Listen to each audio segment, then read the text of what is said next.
Welcome to Real Possibilities with AARP, because AARP believes no one's possibilities should ever be limited as they age. Hi, I'm Elaine Warner. I am your host for today's program. I am on staff with the AARP Connecticut statewide non-profit office. That's where we do outreach and advocacy. And we come to you in your local community with AARP's purpose in mind, that purpose being to empower you to choose how you live as you age. And boy, are we going to do that today. We are going to empower you to hopefully live a more independent, peaceful, safe life with tools and resources. And that peace will be for you and also for your family members, your loved ones, and your friends. And by the way, you can be any age to watch this program, your 20s on, looking ahead in your life. The name of the show today for all of us is Living Longer, Living Smarter. So we are here today to help you take control and live a better life. So let's go. I'm going to introduce my great guests. First, I want to introduce my colleague, Erica Michalowski. Erica, welcome. Thank you so much for having us. My pleasure. And Erica is also on staff with the statewide nonprofit AARP office. Erica is Director of Community Outreach, and she's been our staff liaison for the Living Longer, Living Smarter program, teaming up with our volunteers here, one of which is Valerie Farabee. Welcome, Valerie. Thank you. Valerie, I love your passion for the Living Longer, Living Smarter program, and you always use the word about the program called intergenerational. That's why I say this show is for age 20-something, maybe even younger, on up to whatever age. And Valerie's going to talk to you about that. And she's here with her volunteer partner, Pat Wilson. Pat, welcome. Thank you. And Pat, also someone who's very passionate and committed to the Living Longer, Living Smarter program. Now, as we go through the show today, we'll be throwing up some graphics on the screen for you to take a look at while we're talking to you. We will also have some great websites for you to resource. You can always come to me. You're going to have my information on the screen. Again, Elaine Warner. You can call me, email me as any follow-up to our program. Happy to send you our brochure, Living Longer, Living Smarter. So find me and we can follow up with you. But Erica, let's go to you first. Sure. And while you're talking, we're going to put up on the screen a little bit of the components of the Living Longer, Living Smarter program. Tell us, what is it? It started with a different name also. And yes, if you can orient our viewers to our program. Sure, and this is a wonderful program. So thank you for having us on to talk a little bit about it. The Living Longer, Living Smarter program is designed to help people plan a little bit better for their future life, wherever that may take them. Right. And we do this in a couple of ways. We have tools and tips that you'll hear about as we talk about it a little bit more in depth today. But it's around looking at your home and community. What do you have now? What's in place now? And what are you going to need over the stages of your life? Your finances. How much do things cost? What is Medicare going to cover? Your health, being proactive and taking care of yourself. That is a big part of the conversation and sometimes can be a lot of fun. And then your wishes. That's really something that people have a hard time talking about because it's talking about what you need to have in place when you're still here and for after you're not. And that can be a real gift to your family if you pay attention to it now. And people don't have to have those difficult conversations without you. They'll know what you want to do. So the original program was called Decide, Create, Share. You decide what your plan is going to be.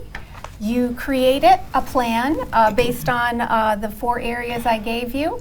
We have wonderful tools to do that. And the most important thing is to share that with everybody so people know what you want. And you know, Erica, you touched on there's an emotional aspect to this also. I'm thanking my parents on air now in retrospect because I knew everywhere to go for all their papers to find everything that they needed, which we'll talk about today. Yeah. It was the greatest gift, and it gave me and my family peace of mind. And so you're going to learn more about that. We all want peace of mind. Pat, coming to you next. Again, Pat Wilson, a volunteer with AARP Connecticut. She goes out to the public and helps present and support our Living Longer, Living Smarter program. That's the title today. Part of the 4 pillars that Erica just mentioned, home and community. So with Living Longer, Living Smarter, what should people be looking at in that arena? All right. When we start talking about that, we ask people to look at their home and imagine what it would be like living there 10, 20 years from now. How would that home look to them? What would be good features of that home? What would be obstacles to living as it might be for them in the future? By that I mean, well, some good features might be a way of entering without climbing up steps, Right. having 2 railings on every stairway, 1 on each side, possibly having bathroom and bedroom on the first floor. But even if someone saw obstacles, like, well, I have lots of stairs, or the bedrooms are all upstairs, then there are ways to deal with that. And AARP makes suggestions about low cost or simple ways of making changes, such as ramps going up to a front door. Even a stair glide can take you to your second floor if you need that. And so there are ways to look at your home and assess, I'd like to stay here, how would it be later? Then by the same token, we say, look at your community. Does it have the features that you're going to want and need and continue to want as times get further along as you get older? If you need to have medical resources nearby, do you feel they're close? Does your community have transportation? Does it have areas for walking or being outside easily if that's a pleasure to you? What about being near friends and family? What matters to you, and how does your community measure up so that you can plan ahead? And that would be things like, too, going to restaurants, cultural activities, museums, all the above, to take really a comprehensive look what you want to do as your life goes on. So great for all of us to think about. And I'm hoping there's going to be some great takeaways today. I already got some from you, so thanks, Pat. Valerie, on that note with home and community, technology, we've come a long way with tools that we can use in our home to make us feel safer, make our families feel safer. What could you say about how technology might enhance the aging process? Well, there's many options for people depending on their needs. Some are actually very minor. You can get things like a grabber grip to reach things on a higher shelf if you're no longer able to get up that high. You can have hinges put on your doorways that make the door open well out of the way, and it widens that doorway so you can use it with a wheelchair or with a walker. And that's very simple. Those are things that aren't expensive, and they're able to work on where you are. You can get lighting devices that would show you where you're going in the night so you don't trip over things. You see where you're going. If you have to go to the bathroom, there are even light-up toilets. That does happen. Oh my God. You want to see where you're going in the bathroom. Never, if I have one takeaway, it's that we're going to be. There'll be a light-up toilet, that's right. So those are little minor details that you can work in. We even have a game in the presentation that can be used to indicate to people what is available in their home, what can be changed in their home by simple things, and it's an eye-opener because it really brings to the fore things that they might not have been aware of that were useful, and they're available right now. And there's also hired technology. I mean, you can get computerized things to show you how to take your pills. They have fancy machines to keep your pills in, and they light up at the time when you need to have a dose. There are systems you can get into that would keep track of your appointments, would turn on your lights when you're not at home or when you're not able to go to the next room, that sort of thing, and it's all automatic. And if a really good resource for anyone is an occupational therapist or a certified aging in place specialist, which is called CAPS. They can help you identify things that will help you live more independently based on what you need at that given time. And you can get in touch with them through their websites, and they have a lot of information that's helpful. And just repeat that name again so people know what to Google. It's either an occupational therapist or a certified aging in place specialist, and that's abbreviated as CAPS. Gotcha. And I'm going to mention one other website also. It's with Oak Hill, Connecticut, assistivetechnology.oakhillct.org. Now, it's going to be on the screen, so you can copy it from the screen, but you're going to find on their site, they have resources to assist you in the home. And, Valerie, sometimes people are fearful of, as we age, sometimes we're fearful of new technology. But again, it can be simple, easy, and again, give your family, your loved ones, peace of mind. Correct. that you're safe. There's safety features with windows, doors, and everything else. So thank you very much for bringing that to our attention. Another one of the 4 pillars, Pat, health. Health. Critical, right? Health. Health. What say you Well, about that? What I'd like to say is that a healthy lifestyle takes steps to continue moving in a healthy direction and planning for the future. Part of it is knowing your family's medical history. Part of it is making healthy choices, having screenings, health care screenings that show you where you are on the path, what your baseline is. And so those are important, but also healthy lifestyle choices. We play a game in the presentation that is called Health Bingo. And so people get to check off their own lifestyle choices, such as I am not a smoker, I eat fresh food every day, I had a mammogram this year, I walk upstairs instead of taking the elevator.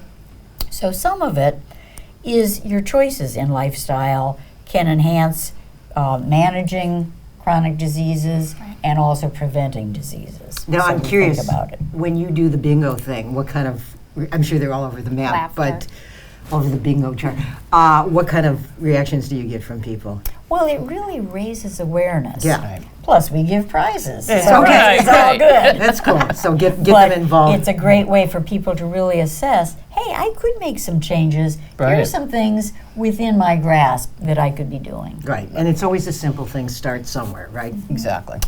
Another component, another critical one, health. I always think of health as being one of the most important ones, but finances, Valerie, we know people are living longer. Our lifestyles have changed. You just talked about them.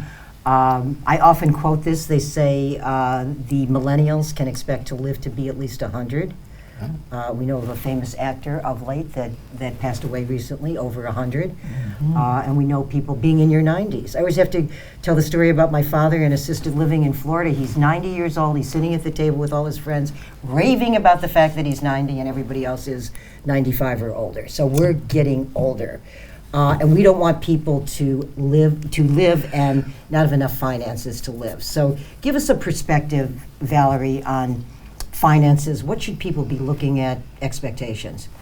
Well, what our presentation covers is not so much about financial planning, but understanding what the things will actually cost and who will pay for what. Specifically, Medicare is not really designed for long-term care. It's more towards rehab and present-day care. But it helps you, the information in the presentation will help you access government programs that can be helpful in the planning. And we spend a lot of time on this portion. Some cases we bring in a specialist from, or a counselor from Choices, which are representatives from one of the 5 areas on agency in the state. And they can offer more in-depth conversation about this, and especially helpful when it's during enrollment time for Medicare and supplements. They're a great resource. Choices is a great resource for people in Connecticut, and they can be reached toll-free at 1-800-994-9422. When you dial that number, you get your specific area agency because they're broken down by region, and you tell them your zip code, and then they know who you speak to. Yeah, they're a great, volunteers are also trained there too. Medicare enrollment happens in the fall of every year where you review your supplemental policies, and a great organization to certainly help you through that process. And Valerie, I know in your presentation you asked people to compare. So what do you think the tuition, what is it for tuition at a 4-year college, at a state school, versus what it costs for a skilled nursing facility? For 1 year. For 1 year. And we're going to put those numbers up on the screen, but you want to just mention them, Valerie? Well, and we have the numbers for Connecticut specifically, and even at a state school here, it would be about $22,000 and change per year for that student, where a year in Connecticut in a nursing home would be over $160,000. I know our viewer has just fallen flat on the floor thinking about this. So they're back big to numbers. health. Stay healthy as long as possible. Listen to us in this program about living longer, living smarter. Take control and put your best life forward, so hopefully you can age where most people want to age, which is right there in their communities. And one point I wanted to make about Medicare, what it does cover specifically is rehab care. under certain circumstances. If you are in a hospital situation and admitted for at least 3 days, and your doctor says, and this is for a Medicare certified facility, if your doctor says you need to go into rehab care, Medicare will pay for the first 20 days 100% of the rehab, and you are with copay with Medicare, they will pay for a further out to 100 days. After 100 days, if you're still in rehab, then all those costs are on you. But if you haven't been admitted, under status admitted in the hospital, Medicare won't pay for any rehab, and you have to be careful when you're admitted to a hospital that you make sure that they consider you admitted. If you're under observation, you could be in a room and be there for some time but still be under observation. That won't cover your rehab. So make sure if you're hospitalized, it's going to be called admitted, and that the facility you go to for rehab is Medicare certified. That way they will pay towards your rehab care. You don't want to be on observation, you want to be admitted. So Right. that's a key exactly point that we've it. tried to get across in Right. the conversation. Every time. And what Valerie also is really bringing up in this section that we find is that you're feeling a bit overwhelmed, Elaine, as we're talking about it and thinking about it. But what's wonderful about planning is that something hasn't happened yet, Right. and you have time to really make some good decisions based on information and tools that this program offers, because it is very complicated. And when you find that it costs a lot, most people don't even realize that they think that that's going to be there for them, and it's not at this current time. But you can put things into place in order to have supplements to that, or think through maybe downsizing Exactly. or whatever needs to happen in your life. And that's where this program is so very helpful.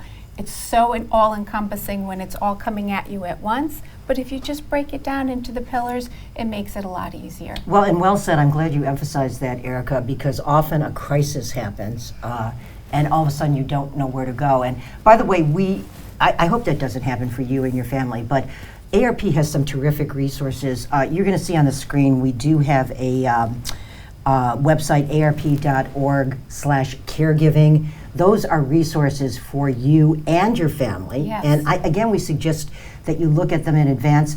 You can contact me. I have in our office, we've got the Caregiving Resource Guide. We do that in Spanish and English, and that is a place to go. Again, when you just don't know where to turn for great resources, the Choices Program, the Area Agencies on Aging, a whole bunch of stuff that you can tap into. So we're happy to provide those resources for you. Now here's the sticky part, and I mentioned emotional. The wills, the power of attorney, all that kind of stuff. I was talking to somebody the other day, and they were saying, talking to their children that they wanted to get all this in place, and the children were like, no, don't want to talk about it. So what are the components that we need, and how do we Okay. handle getting that in place, Beth? Okay, well, Elaine, certainly having a plan in place is essential to know that your wishes are going to be carried out at end of life. And so it is a little more difficult to think about, but these are things that most people have strong opinions about already. It's not like they're going to have to sit around a long time to think of what their choices would be. But essentially, we talk about getting an advance directive and making that. It has a living will where you talk about what treatments you would or would not accept if you needed them at end of life. And also, it helps you identify a person who would be your healthcare agent, who would make choices for you if you were not able to do it. So these are important decisions to make. And when people make regular wills, they're usually encouraged to add these pieces on. But as you say, the difficult part is that often older people find that their younger relatives Correct. don't want to talk about it.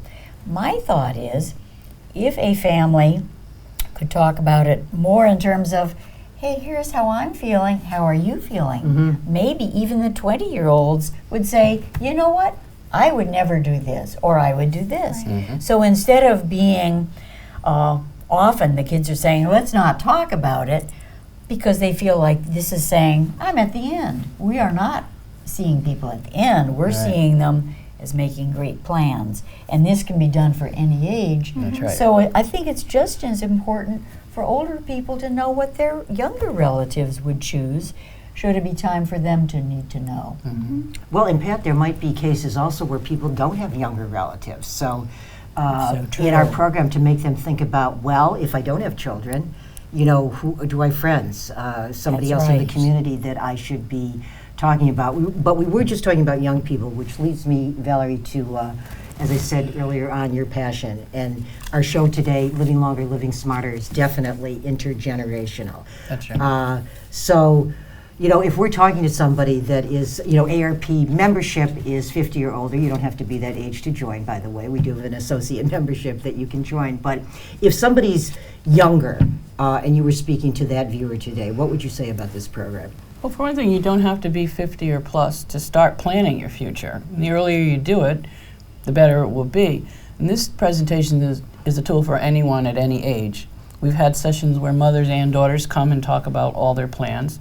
We've even had sometimes even 3 generations. The best part of the program is that there's something for everyone. And I have used it myself in not only in presenting to everyone, but for instance, to get your advance directive together. That's different in every state, and you have to be aware of the differences if you live part-time in another state, for instance, or if you end up moving away from Connecticut. Those procedures are different for wherever you're located. In Connecticut, it's very simple. As Pat said, you have the advance directive consists of a living will and the designation of a health care proxy.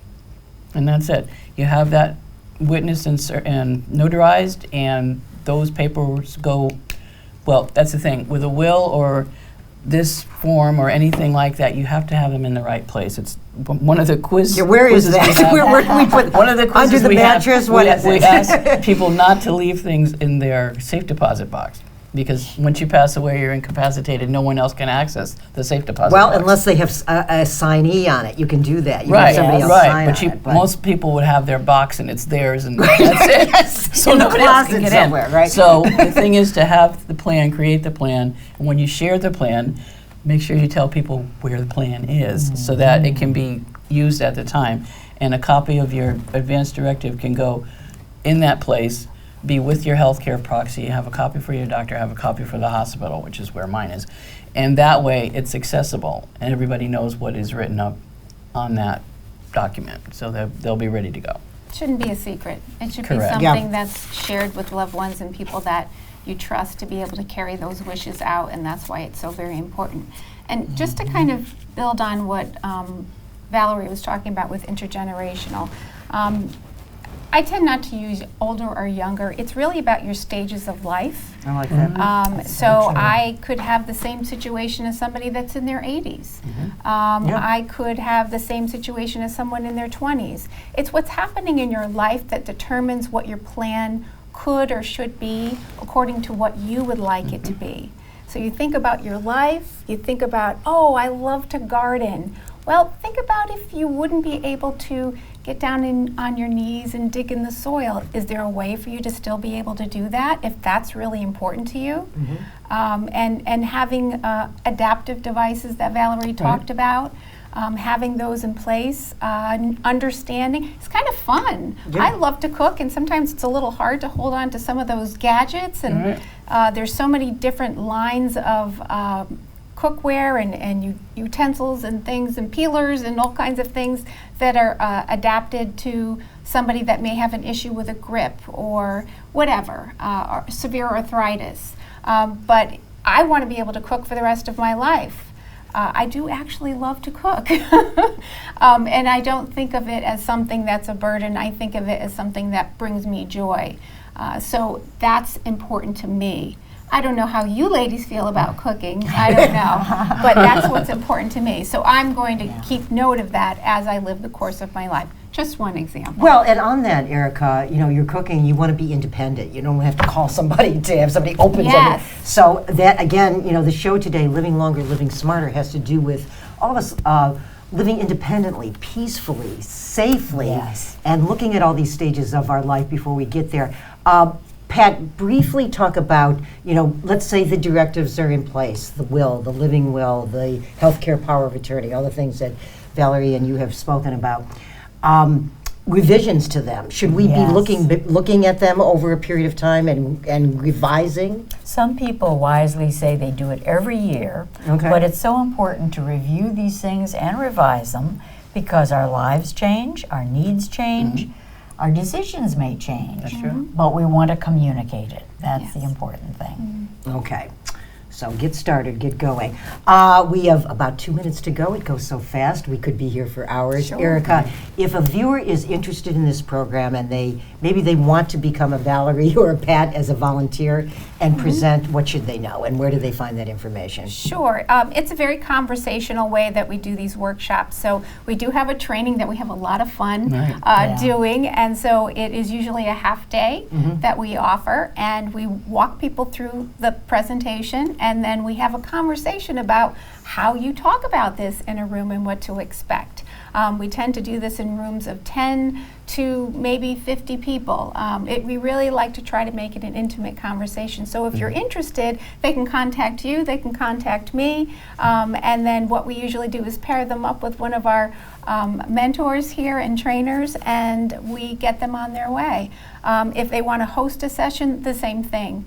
We like to have it be an intergenerational audience, and we tend to find that a lot of libraries like to do this, and small groups, women's groups, books groups, men's groups.